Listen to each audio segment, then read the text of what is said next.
recursive relations, towers of Hanoi, and merge sort problem if time permits.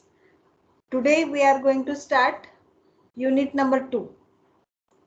Unit number 2 starts with recursive relations.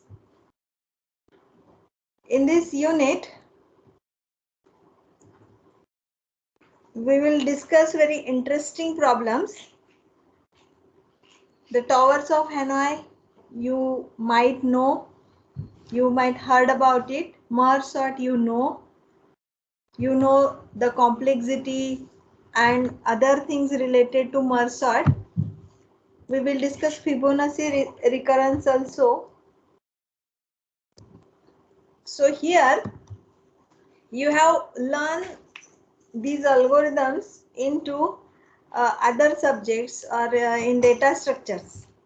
You learn them differently. We will use the concepts which you know about these algorithms, and here you will come to know that why we call mathematics as foundation of computer science. आपने merge sort पढ़ा है, क्या complexity है merge sort की, बता सकता है कोई?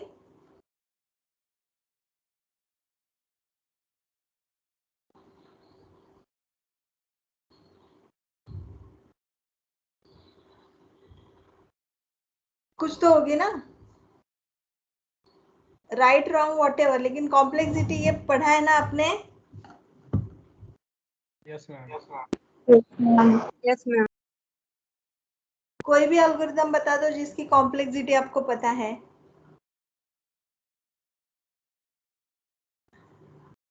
बबल सॉर्ट की क्या है? n square. n square, that complexity I am asking about.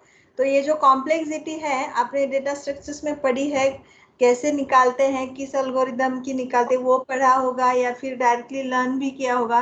अब यहाँ पर वो कॉम्प्लेक्सिटी एक्चुअली होती क्या है और रिकरेंस क्या होता है, ये हम मैथमेटिक्स की लैंग्वेज में या फिर मैथमेटिक्स से रिलेटेड पढ़ने वाले।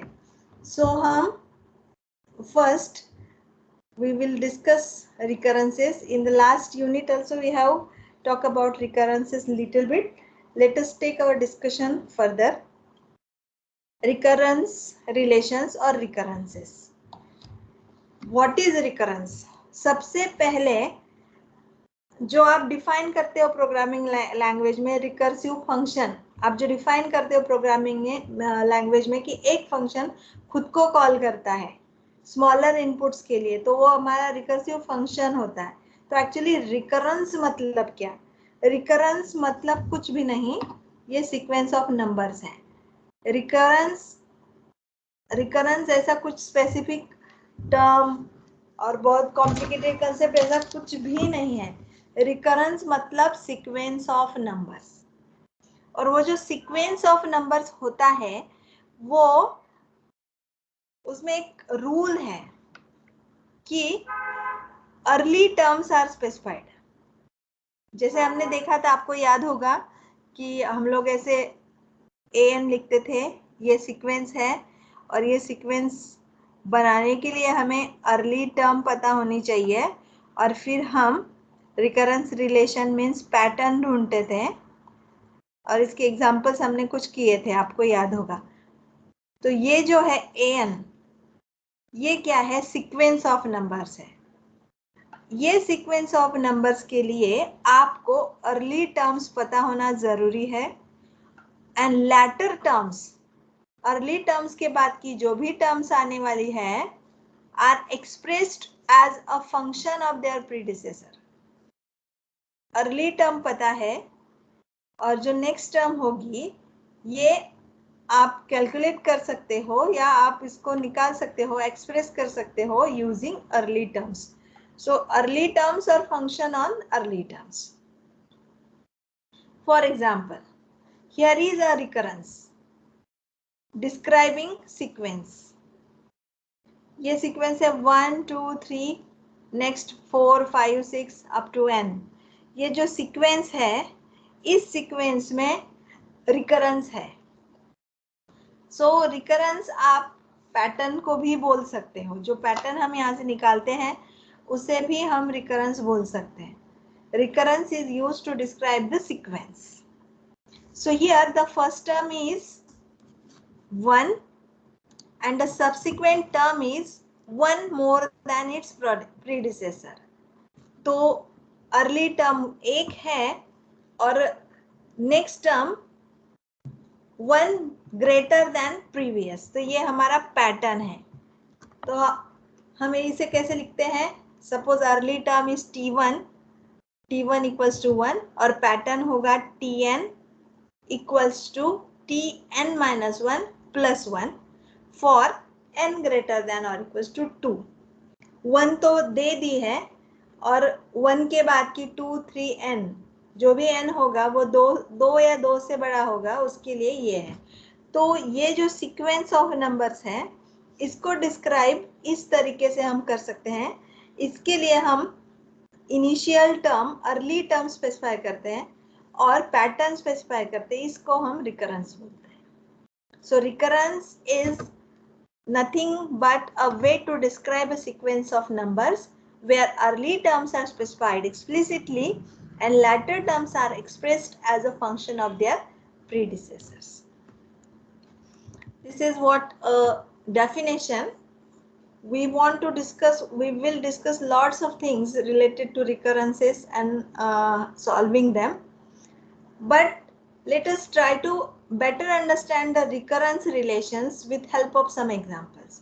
The first example we will consider is the towers of Hanoi. Have you heard about this problem? Artificial intelligence में भी ये पढ़ा जाता है, आपको शायद पता होगा। टावर्स ऑफ हैनोई का एक पॉपुलर प्रॉब्लम है, पता है क्या? Yes ma'am. Okay yes ma'am. Yes yes. Okay, तो आप बता सकते हो क्या प्रॉब्लम है ये? कोई तो भी आप में से?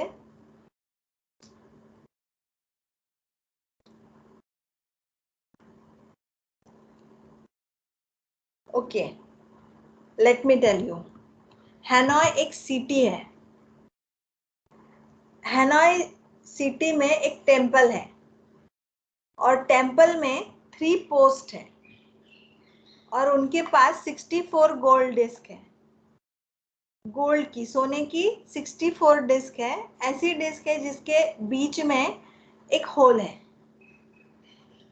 ओके, हैनोई सिटी में एक टेम्पल है। टेम्पल की प्रॉपर्टी 64 गोल्ड डिस्क है जिनमें सेंटर में होल है और उनके पास 3 पोस्ट है।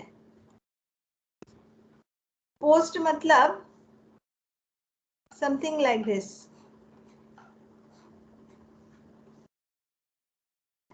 In the past, all the discs were on the first post, with the largest on the bottom and the smallest on the top.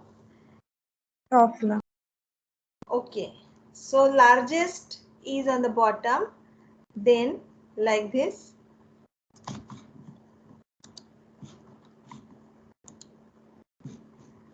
And what is happening here? Screen is changing.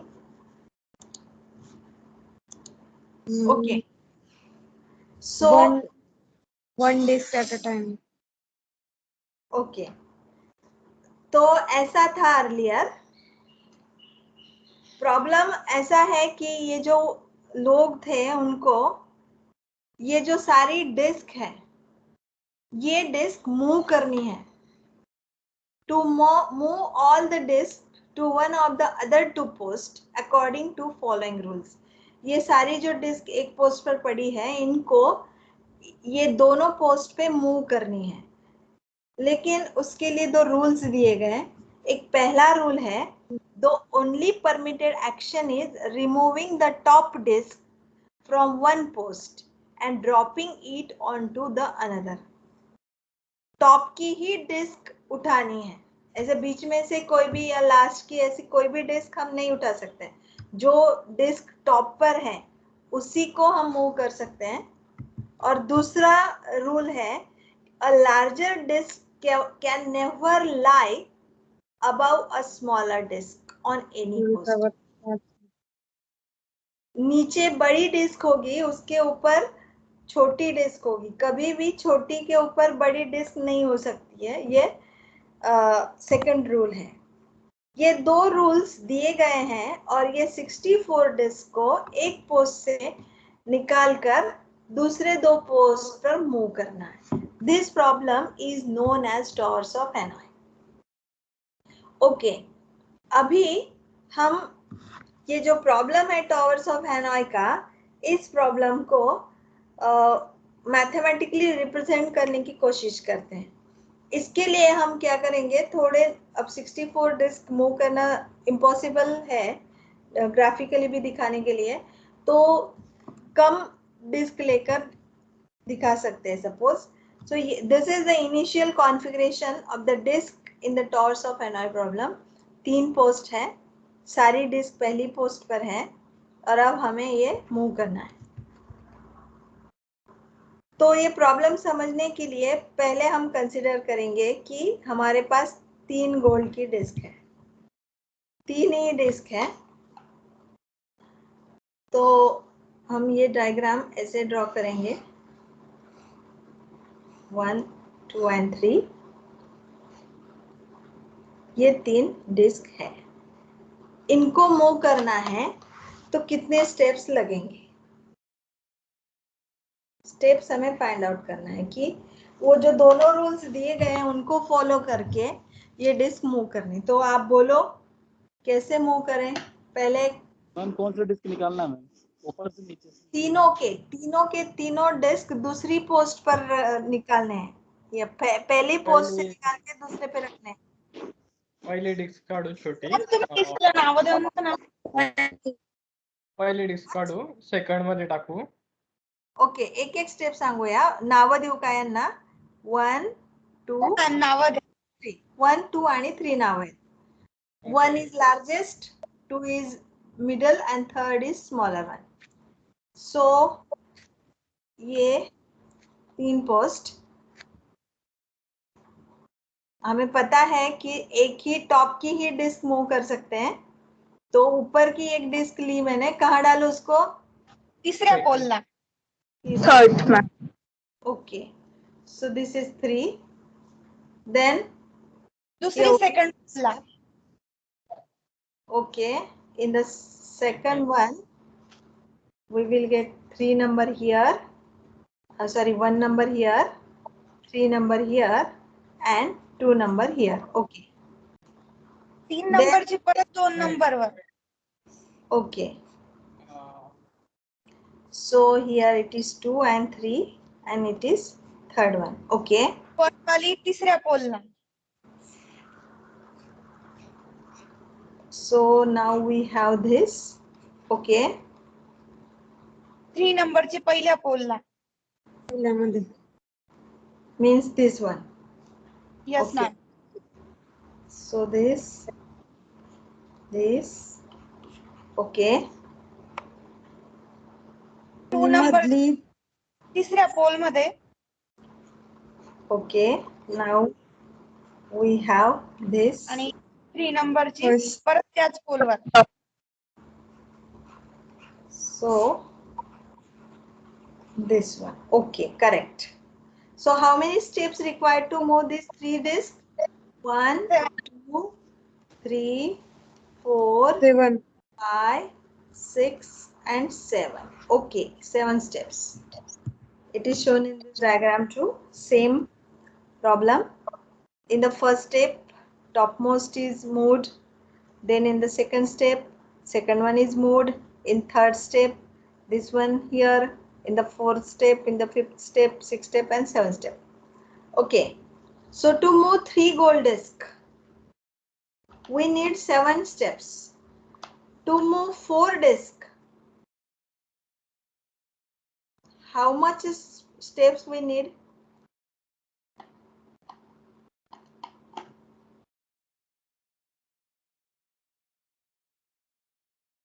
चार disc move करना है.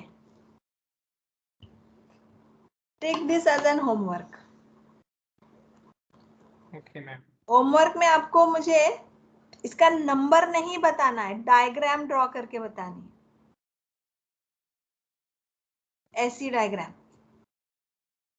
क्योंकि अब आगे का जो मैं सिखाऊंगी आपको तो उसमें नंबर तो आपको पता ही चल जाएगा कि कितने स्टेप्स लगने वाले हैं। ओके, तो आपको क्या दिखाना है, डायग्राम ड्रॉ करके दिखानी है,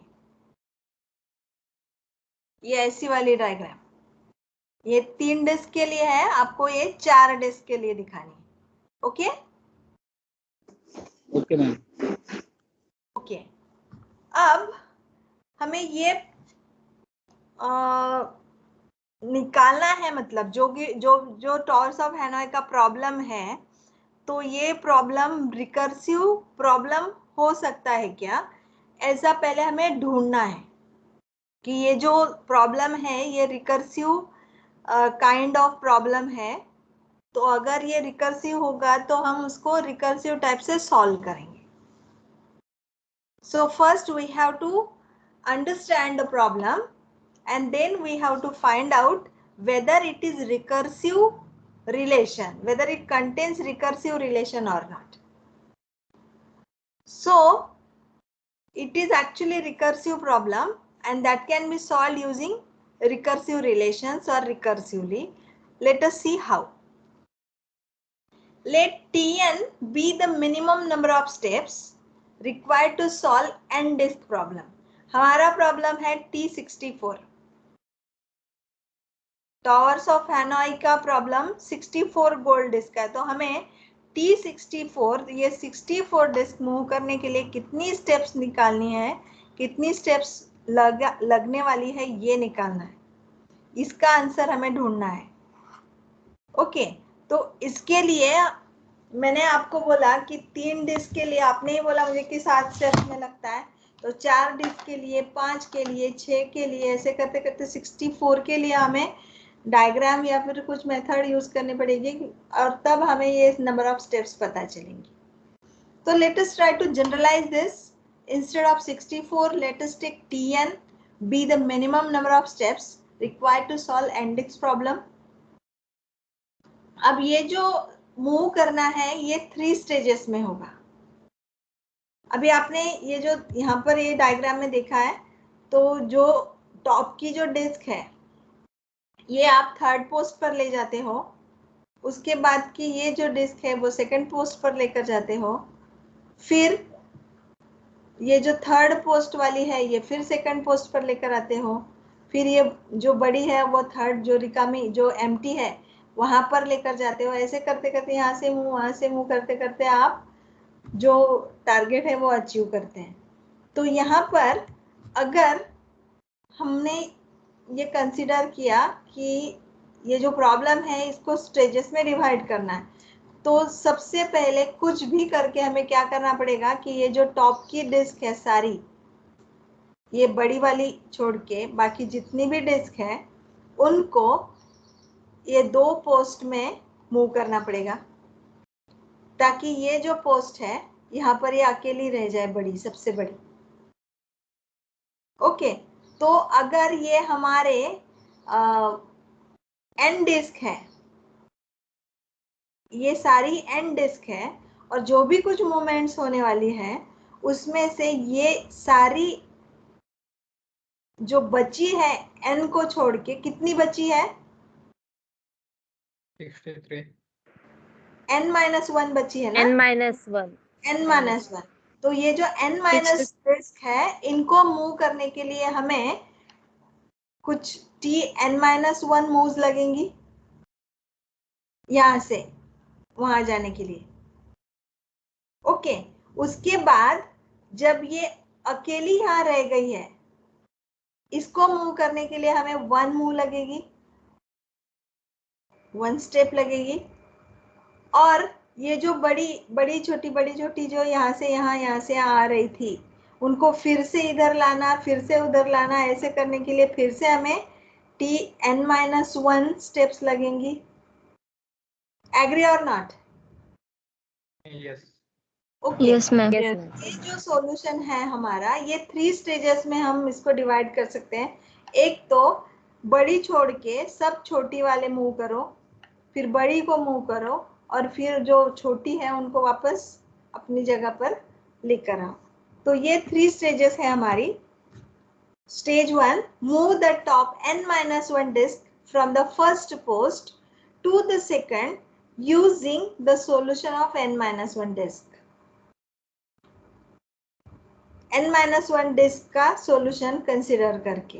एक्चुअली ये कैसे होता है कि n है, फिर n-1 है, फिर n-2 है, ऐसे करते करते जब डिस्क 3 रह जाएंगी ऊपर, तो 3 के लिए आपको पता है 7 है, तो फिर 4, तो फिर 5, ऐसे करते करते हम ऐसा कंसिडर करते कि पहले तो हमें n-1 डिस्क मूव करनी है और प्रॉब्लम को फिर n-1 डिस्क का प्रॉब्लम कंसिडर करना है। तो ये होता है हमारा Tn-1 स्टेप्स में। फिर सेकंड स्टेज आती है, move the largest disc from the first post to the third post. ये एक ही स्टेप में हो जाता है। और third stage, move the n-1 disc from the second post to the third post, again using the solution for n-1 disk, and this can also be done in Tn-1 steps. तो total number of steps हमारी हो गई Tn-1 plus 1 plus Tn-1। इतने steps में हमने n disc एक post पे से दूसरी पोस्ट पर मूव करना है। तो इसके लिए हमें रिकरेंस फाइंड आउट करना पड़ता है। तो एक्चुअली ये हमें पता चल गया कि ये जो एल्गोरिथम हम फॉलो करने वाले हैं, इनको n डिस्क मूव करनी है हमें डिफरेंट पोस्ट पे, और उसके लिए हम Tn-1 प्लस 1 प्लस Tn-2 मतलब 2Tn-1 प्लस 1, इतनी स्टेप्स हमें लगने वाली है। ओके, तो पहले तो हमें ये जो प्रॉब्लम है ये रिकर्सिव प्रॉब्लम है क्या, ये ढूंढना है। तो इसके लिए पहली स्टेप परफॉर्म करनी पड़ती है, फाइंडिंग रिकरेंस। तो जो हमने प्रीवियस कंसेप्चुअल और प्रीवियस स्लाइड में जो थ्योरी देखी हमने, उसमें हमने देखा है कि अगर हमने Tn कंसीडर किया, मैं यहाँ पर लिखती हूँ, ये Tn कंसीडर किया, तो n डिस्क मूव करने के लिए हमें इतनी स्टेप्स लगती है फॉर n ग्रेटर देन और इक्वल टू 2। और अगर एक ही डिस्क होगी तो कितनी स्टेप्स लगेंगी? 1 लगेंगी। तो ये हो गई हमारी अर्ली टर्म और ये होगा हमारा रिकर्शन और पैटर्न। ओके, तो ये कैसे लिखेंगे हम? The n-1 smaller disc must be stacked on the only remaining post. Arranging n-1 smaller disk requires at least n-1 moves. After the largest disk is moved, then another Tn-1 moves are required to pile the n-1 smaller disk on the top. This shows that the number of steps required is at least 2 Tn-1 plus 1. The number of moves required to complete the towers of NR problem with n disk Tn are given by the recurrence. T1 equals to 1, Tn equals to 2 Tn-1 plus 1 for n greater than or equals to 2. This is the recurrence. Okay, the number of moves required to complete the towers of NR problem with n disk Tn are given by this recurrence. Now we have T1 equals to 1, Tn equals to 2 Tn-1 plus 1 for n greater than or equals to 2. अब अगर मैंने आपको ये recurrence relation दे दिया और आपको बोला कि कितनी स्टेप्स लगेंगी 4 डिस्क के लिए, एक के लिए तो हमें पता है 9। ओके, लेट मी सी। पहले एक के बाद एक करते हैं, हमें 5, 6, 7 तक निकालनी, समझो। तो T1 के लिए कितनी स्टेप्स लगती हैं? 1 1 लगती है, वो तो दी है। T2 के लिए निकालना है, तो T2 के लिए हमें पता है कि ये रिकरेंस रिलेशन है हमारा, तो ये हम कैसे लिखेंगे 2 into n minus 1 मतलब 2 minus 1 2 minus 1 प्लस 1।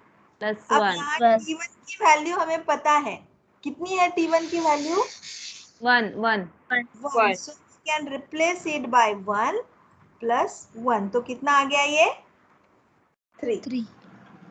3 वैसे अगर 3 डिस्क मूव करनी है हमें, तो ये कैसे लिखेंगे 2t n minus 1 मतलब 3 हमारा n है, तो 3 minus 1 मतलब T2 plus 1। यहाँ पर भी हमें T2 की वैल्यू पता है, कितनी है वो 3 वैल्यू मैम वहाँ पर 3 है 3 है, तो ये आ गए हमारे 7। 7 अब मुझे T4 निकालना है, T4 निकालना है, तो T4 के लिए फॉर्मूला होगा 2 into क्या आएगा यहाँ पर सबस्क्रिप्ट में 3 3 plus 1। 1 तो यहाँ पर भी हमें T3 की वैल्यू पता है, वो 7 है, सो 2 into 7 plus 1 कितने आ गए 15 15। ये डायग्राम आपको दिखानी है, याद है ना आपको, yes 15 स्टेप्स की डायग्राम है वो, जो 4 डिस्क मूव कर देगी। यस अब T5 के लिए निकालते हैं, 2 into क्या लिखूं यहाँ पर 30 T4 4 Yes. 4 T4 plus 1, so T4 की वैल्यू कितनी है 15 50। सो यहाँ क्या आ गया ये 31। 31 अब T6 निकालते हैं, 63 plus 1 equals to 2 into 31 plus 1 equals to 63 okay. 63 अब 6 तक आकर मैं थक गई हूँ, आगे का मैं नहीं निकालूंगी। आप बताओ मुझे कि 30 डेज के लिए कितने स्टेप्स लगेंगे।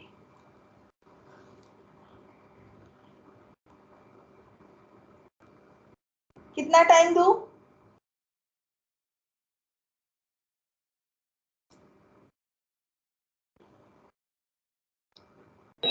फाइव मिनट्स 5 मिनट्स में T30 तक आ जाएंगे। यस मैम ओके, उसके बाद मैं आपको पूछूंगी कि बोलो कितना लगेगा T61 को।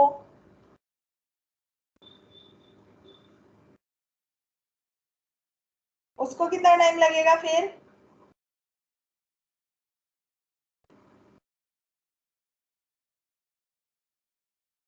कुछ टाइम लगेगा ना? नहीं मैम बहुत टाइम लगेगा मैम बहुत टाइम लगेगा, बहुत टाइम लगेगा, क्योंकि T6 निकालना है तो T5 पता होना चाहिए, T5 निकालना है तो T4 पता होना चाहिए, T4 निकालना है तो T3 पता होना चाहिए, तो T30 निकालना है तो T29 पता होना चाहिए, T61 निकालना है तो T60 पता होना चाहिए, T64 निकालना है तो T63 पता होना चाहिए। मतलब जितनी स्टेप्स बढ़ेंगी या जितना n बढ़ेगा उतना आपका काम बढ़ेगा। तो ये जो फॉर्मूला, ये जो पैटर्न हमें दिया गया है या हमने ये निकाला है, ये नेक्स्ट टर्म देता है हमें। T5 है तो T6 निकालने को अलाउ करेगा, T30 पता है तो 331 हम निकाल सकते हैं, T61 पता है तो T62 हम निकाल सकते हैं, लेकिन कोई भी nth स्टेप, nth नंबर हम नहीं निकाल सकते इसमें से डायरेक्टली। सारी प्रीवियस पूरी स्टेप्स पता होनी चाहिए, सारे सीक्वेंस नंबर्स पता होने चाहिए, तभी हम नेक्स्ट नंबर निकाल सकते हैं।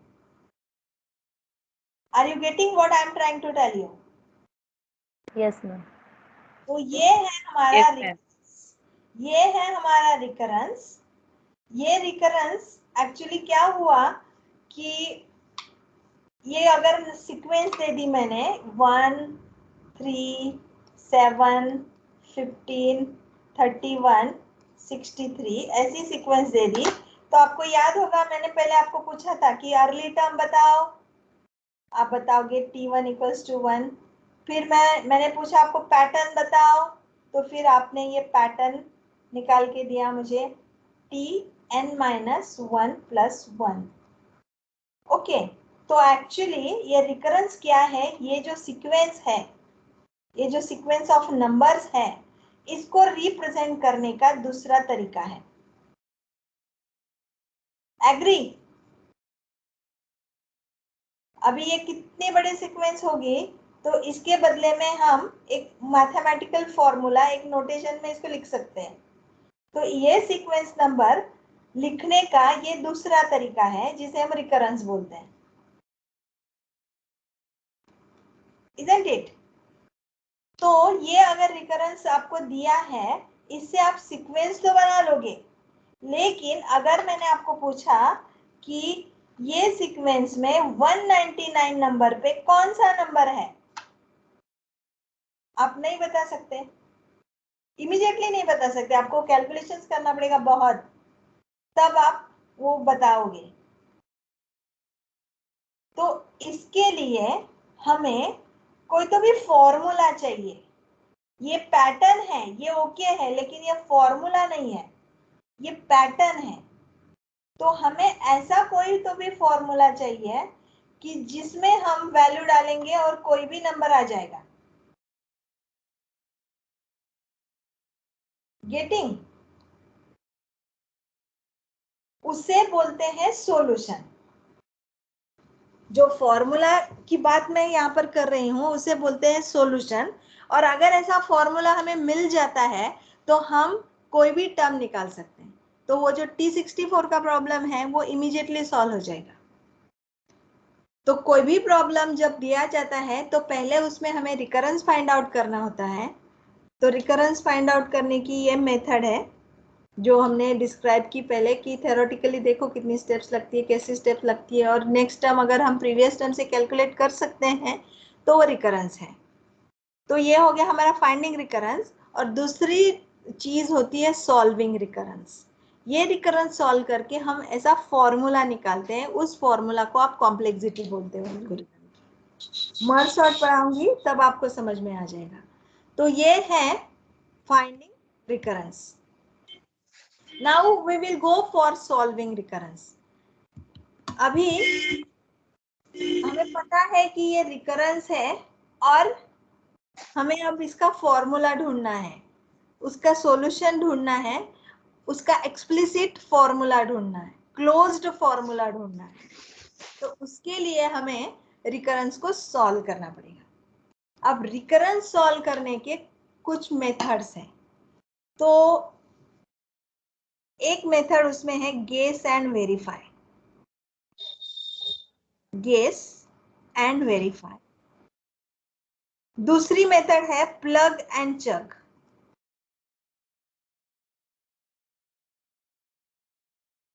और तीसरी मेथड है कुक बुक मेथड बोलते हैं उसको, उसका नाम नहीं दूंगी मैं यहाँ पर, सिर्फ कुक बुक मेथड बोल दूंगी।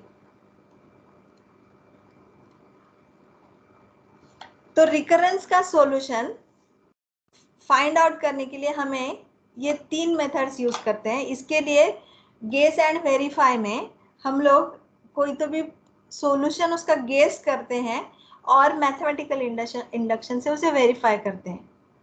दूसरी मेथड है प्लग एंड चग।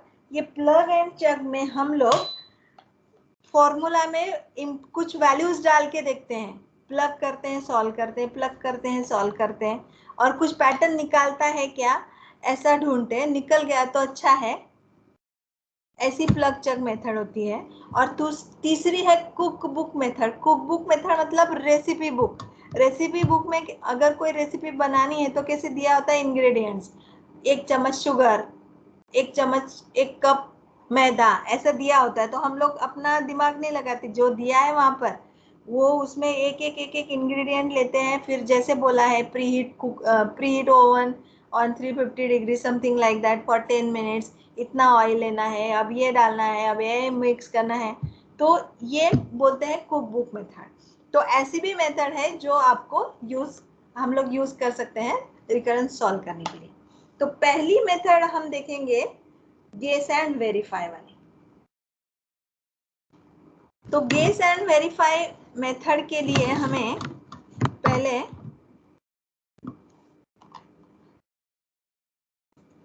जो सीक्वेंस नंबर्स हमने देखे थे उसे लिख लेंगे यहाँ पर फिर से, या फिर वो जो सीक्वेंस आई थी वो लिखेंगे। तो बताओ मुझे सीक्वेंस क्या क्या? 3 1 3 7 15 15 31 31 63।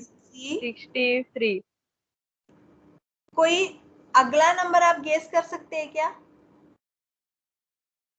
ये क्या नंबर आ सकता है? 7 हाउ मच? 127 127। 27 ओके, तो आपको इसमें कुछ तो भी रिलेशन मिल गया शायद। क्या रिलेशन Yes, मिला ma'am. आपको? means previous term into 2 plus 1. What?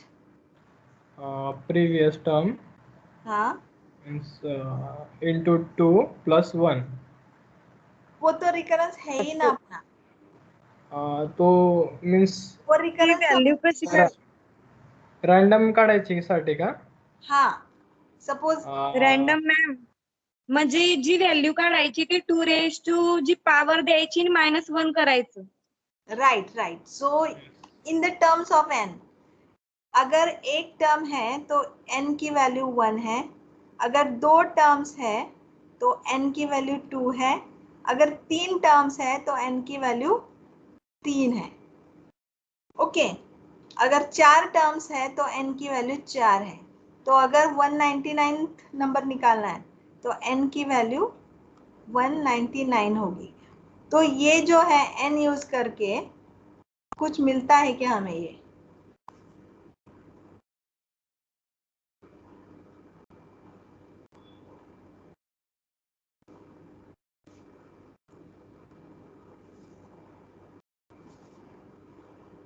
कुछ पैटर्न, कुछ फॉर्मूला आपको लग रहा है क्या रिलेशन में है? आता सांगितला तोच आहे ना मॅम. 2n-1. परत सांगा. 2n-1. n-1 2n-1. Okay, let us check.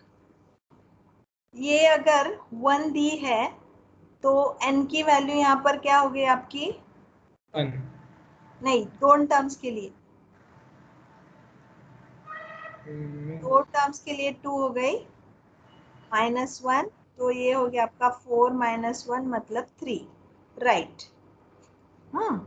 अब तीन टर्म्स के लिए लेते हैं। 2⁻³ - 1, सो इट इज 8 - 1 7, ये भी करेक्ट है। 2⁻4 - 1 मतलब 16 - 1 मतलब 15, ओके, ये भी करेक्ट है। तो ये भी करेक्ट होगा। 30 32 64 128। तो ये फॉर्मूला आपने गेस किया कि ये जो सीक्वेंस थी, ये सीक्वेंस इस फॉर्मूला से बनाई गई है, ऐसा आपने क्या किया? गेस किया। अब मैं अगर पूछती हूँ आपको कि ये T199 क्या होगी, तो आप डायरेक्टली बोलोगे 2⁻199 - 1, और ये नंबर आप इमीडिएटली कैलकुलेट करके दे सकते हो अगर ये फॉर्मूला है तो। Isn't it?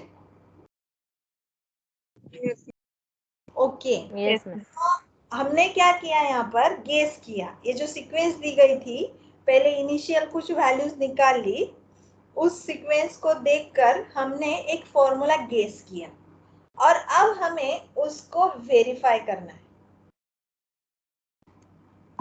कि ये फॉर्मूला करेक्ट है या नहीं, तो हमारा नॉर्मल वे है मैथमेटिकल इंडक्शन यूज करना, जो हमें वेरीफाई करके देता है कि ये जो सॉल्यूशन हमने ढूंढा है ये करेक्ट है या नहीं. So how we can write it? We can write like proof और क्लेम.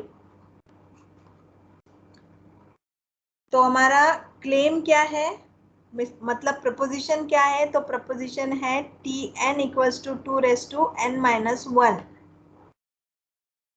ये है satisfies the recurrence.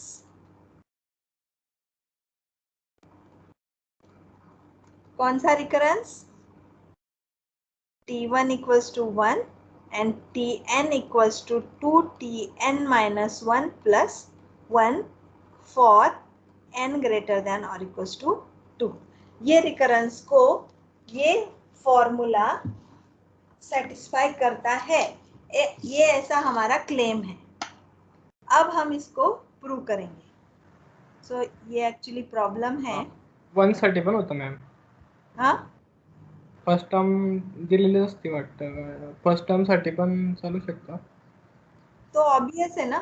First term साठी तू जर 0 घेतला T0, T0 किती येईल ह्या ठिकाणी? 1 1 T0 1 कसा येईल? 0 डिस्क आहे तर मूव्ह करायला हा स्टेप्स. 0 0 0 0 येईल. 0 0 नॉर्मली आपण रिकरन्स मध्ये काय करतो की अर्ली टर्म देऊन टाकतो आणि हा. पॅटर्न लिहितो, म्हणून आपण हे यालाच लिहिलं. ते जी सिक्वेन्स होती ना, सिक्वेन्स 1 पासून सुरू होणारी आहे हो. आणि त्याच्यामध्ये हे रिकरन्स आहे आणि हे रिकरन्स सॉल्व्ह करण्याचा हा फॉर्म्युला आहे, असं आपण व्हेरीफाय करतोय आता. Okay. Okay, so here we will write the proof is by induction on n. Then we will write the induction hypothesis. The induction hypothesis is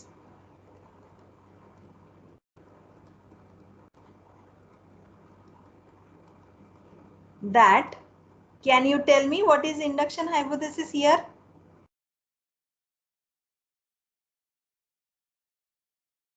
induction hypothesis कौन सा है? ये है ना. Tn. So induction hypothesis is Tn equals to 2 raised to n minus 1. तो हमें normally basis step लिखनी होती है. तो बेसिस स्टेप में हम क्या करते हैं? फर्स्ट टर्म शो करते हैं ये बेसिक वैल्यू के लिए. So we can write it like this is true because, or you can say that this is true for n equals to 1.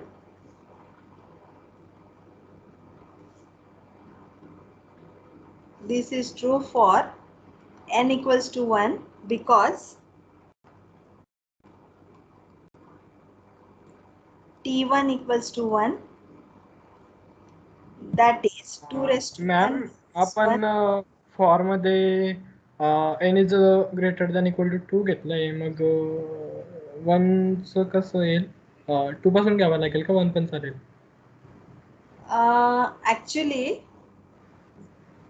in first this term दिलेला असेल ना आपल्याला. हो, आपण काय करतोय की हा जो फॉर्म्युला आहे ना 1 ला दिलाय, अर्ली टर्म दिली आहे आणि हे जे पॅटर्न आहे हे पॅटर्न 2 किंवा 2 पेक्षा जास्त साठी आहे. हे का देतो आपण? हे जर आपण नाही दिलं तर निगेटिव्ह नंबर किंवा दुसरे कुठले इरॅशनल नंबर्स यांना पण ॲज्युम होऊन जाईल हे. म्हणून आपण इथे एक्सप्लिसिटली देतो की हा फॉर्म्युला कोणासाठी आहे? n greater than or equals to 2 साठी आहे. तर आता ज्यावेळेस मी मर सॉर्ट घेईल ना तुमचं, तेव्हा ही गोष्ट जास्त क्लिअर होईल तुम्हाला.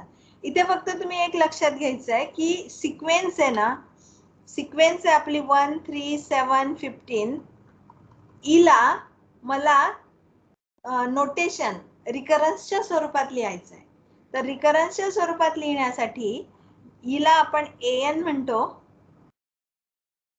आणि हिला रिप्रेझेंट करण्यासाठी तिची इनिशियल टर्म लिहितो आणि त्याचा पॅटर्न लिहितो. तर इनिशियल टर्म म्हणजे पहिली टर्म, पहिली व्हॅल्यू आणि तो त्याचा pattern like this. Okay, so here this is our sequence and we are claiming this a solution. Therefore we want to write a basis step. In this step, if you will use 2, then you will write here T2. T2 equals to 3 equals to 3 raised to 2 raised to 3 minus 1, something like that. Okay, so that will also work, no problem. But why we are using this T1 equals to 1? Because it is given here. T1 equals to 1 दिया भी है और ये formula में value डाल के आता भी है.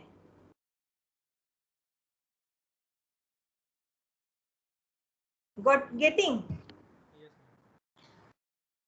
इसीलिए ये n की वैल्यू 1 ली गई है यहाँ पर. अब आएगी हमारी इंडक्टिव स्टेप. इंडक्टिव स्टेप में हम क्या करते हैं? एज्यूम करते हैं Tn equal to k. Tn और Tk equals to 2 raised to k minus 1 ऐसे एज्यूम करेंगे. यहाँ पर हम क्या करेंगे? एज्यूम करने के लिए Tn नहीं एज्यूम करेंगे, Tn minus 1 एज्यूम करेंगे. क्यों? मैं बताती हूँ आपको. Now assume that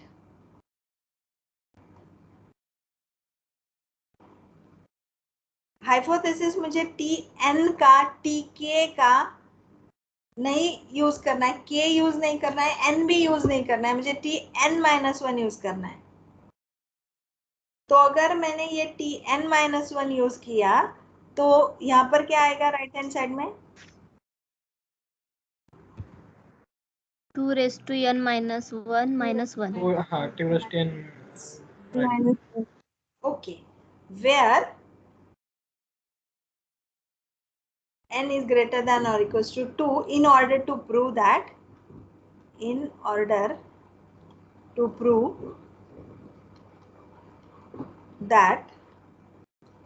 Tn equals to 2 raised to n minus 1 for n greater than or equals to 2. अब ये मैंने इसलिए एज्यूम किया है कि जब हम सॉल्व करेंगे और आंसर अगर हमें Tn equals to 2 raised to n minus 1 मिल जाएगा तो वहां पर कुछ एनालिसिस करने की जरूरत नहीं होती. जैसे मैंने आपको होमवर्क दिया था, सबने पिजन होल रूल अप्लाई कर दिया, लेकिन जो रिमाइंडर आ रहा था उसको एनालिसिस करना रह गया. वो इसलिए रह गया कि कुछ लोगों को समझ में ही नहीं आया कि ये रिमाइंडर ऐसे है तो ये कहाँ डालना है, कैसे डालना है और उसके लिए लिखना क्या है. राइट था वो, रॉन्ग नहीं था, वो राइट ही था. लेकिन हमें जब कोई चीज डायरेक्टली फॉर्मूला सामने आ जाता है तो हमें लगता है नहीं हो गया. और कुछ मैथमेटिकल इंडक्शंस के एग्जांपल में आपने देखा कि पहले एलएचएस सॉल्व कर लेते हैं, फिर आरएचएस में वो वैल्यू डाल के देखते हैं कि हाँ ये और ये सेम आ गई, तो फिर हम बोलते हैं कि यस इट इज प्रूव्ड. लेकिन जब तक दोनों वैल्यू सेम नहीं दिखती हमें विश्वास नहीं होता है. जैसे अगर Tn एज्यूम किया और Tn+1 के लिए निकाला और Tn+1 के लिए यहाँ 2 raised to n+1 minus 1 आ जाएगा, तो वो तो आता ही है और हम मानते भी हैं. लेकिन अगर हम Tn-1 से स्टार्ट करेंगे और Tn का यही फॉर्मूला मिल जाएगा तो हमारा विश्वास ज्यादा बैठ जाएगा उस पर. कैसे बैठेगा देखो. तो हमने एज्यूम क्या किया है? Tn-1 equals to 2 raised to n minus 1 minus 1 assume किया है. तो हम Tn कैसे कैलकुलेट करेंगे? रिकर्सिव रिलेशंस यहाँ पर क्या दिया है हमें? Tn equals to 2Tn minus 1 plus 1 ये दिया है ना यहाँ पर. प्रूव करने के लिए हमें ये जो दिया था वो हमने यहाँ लिख दिया और हमें Tn-1 की वैल्यू पता है. सो 2 into 2 raised to n minus 1 minus 1 plus 1.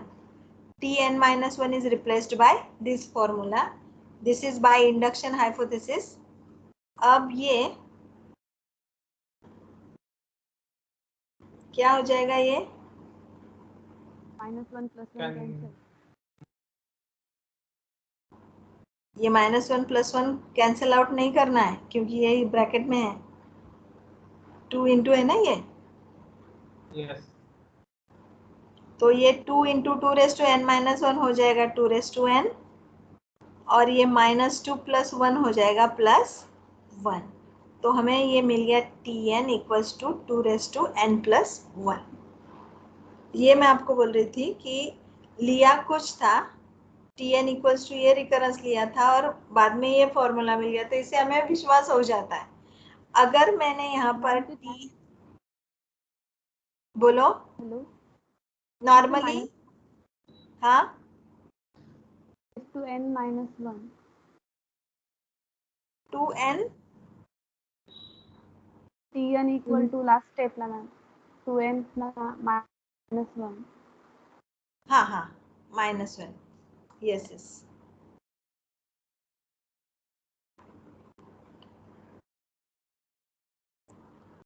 This is 2 raised to n minus 1. Normally in mathematical induction what we do? We assume Tn = 2 raised to n minus 1 and solve for Tn plus 1.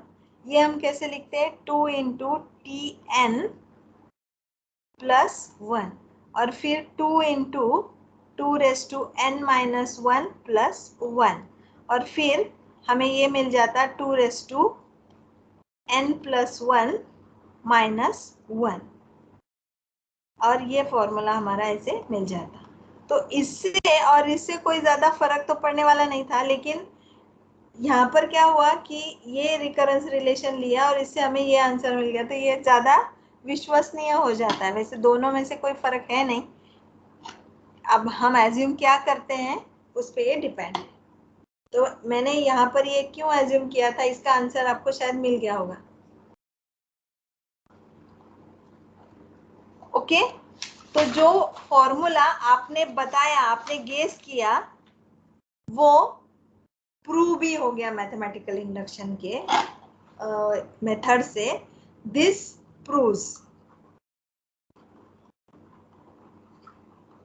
क्या prove करता है ये कि Tn = 2 raised to n minus 1 satisfies the recurrence relation T1 = 1 and Tn = 2 Tn minus 1 plus 1 for n greater than or equals to 2. ये recurrence relation का यही solution है. ये हमने गेस एंड वेरीफाई मेथड से प्रूव कर दिया. Okay, so now it's 3:30. In the next lecture we will discuss merge sort.